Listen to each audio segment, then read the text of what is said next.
কাজু রোল মিষ্টি কেমনভাবে বানানো হয় আজকের ভিডিওতে সব প্রসেসগুলো তোমাদেরকে দেখাবো।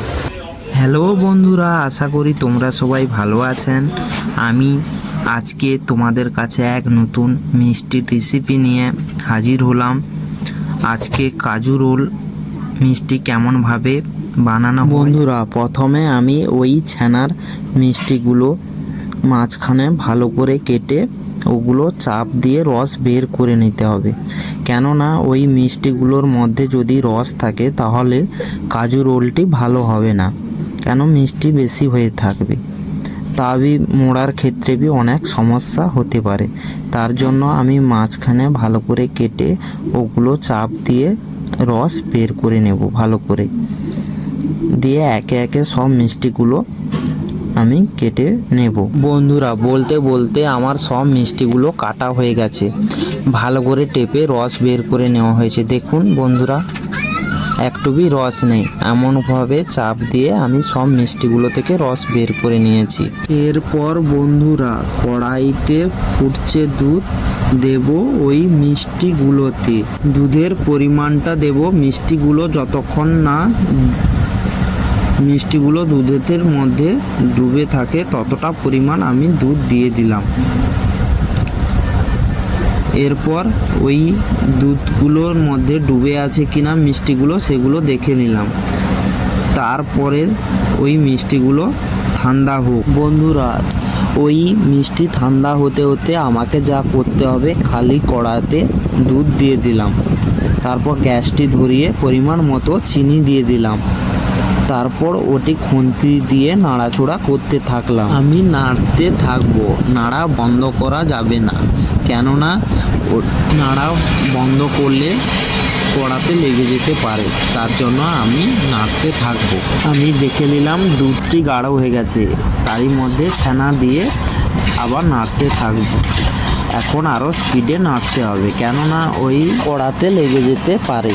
তাই বন্ধুরা, 5 মিনিটের মতো নাড়াচড়া করতে থাকলাম খুন্তি এইভাবে। 5 মিনিটের মধ্যে ওই সন্দেশটি হয়ে গেল। তারপরেতে গ্যাসটি আমি বন্ধ করে দেব। গ্যাসটি বন্ধ করে আরেকবার ওই সন্দেশটিকে আমি খুন্তি দিয়ে ভালো করে নাড়াচড়া করে দেব। এরপরে বন্ধুরা, আমি কাজু পরিমাণ মতো নিয়ে নেব। বন্ধুরা, আমি পরিমাণ মতো কাজু নিয়ে নিয়েছি। ওই কাজুগুলোকে বেলনা দিয়ে ভালো করে ভেঙে নেব। আবার পুরোটাই পেস্ট করা যাবে না, হালকা ভাঙতেই হবে কাজুগুলো। হালকা করে কাজুগুলো ভেঙে নিয়েছি। এমনভাবেই কাজুগুলো ভাঙতেই হবে। দিয়ে একটি পাত্রে উঠে নিলাম কাজুগুলো, দিয়ে ওই সন্দেশে হয়ে যে ছিল ওই সন্দেশে দিয়ে দিল। বন্ধুরা, আর একটি জিনিস দিতে হবে, ওই অরেঞ্জ ফ্লেভারটি দিলে আরও টেস্ট ভালো হয়। বন্ধুরা, 30 মিনিট অপেক্ষার পর দেখলাম ঠান্ডা হয়ে গেছে।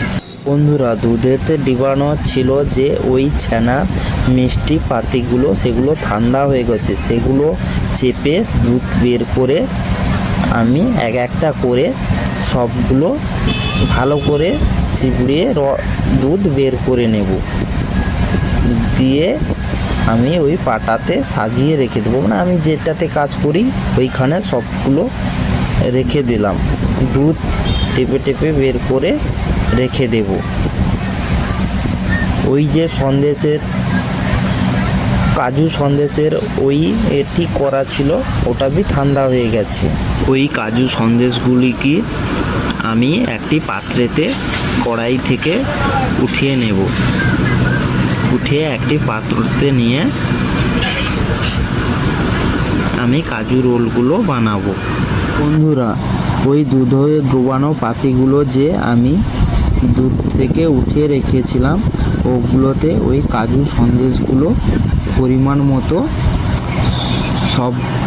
সবটাতে আমি পরিমাণ মতো দিয়ে দেব,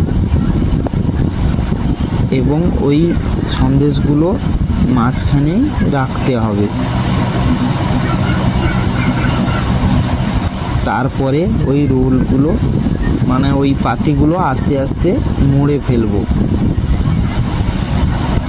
ভালো করে আস্তে আস্তে করে, কেননা ওটা ভেঙে যেতে পারে, তার জন্য ওটা আস্তে আস্তে ধীরে সুস্থেই ওগুলো মুড়তে হবে।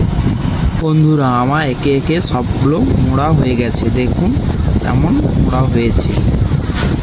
এবার আমি ট্রেতে সাজিয়ে নেব। বন্ধুরা আমার সাজানো হয়ে গেছে। ভালো লাগলে ভিডিওটি একটি লাইক দিন।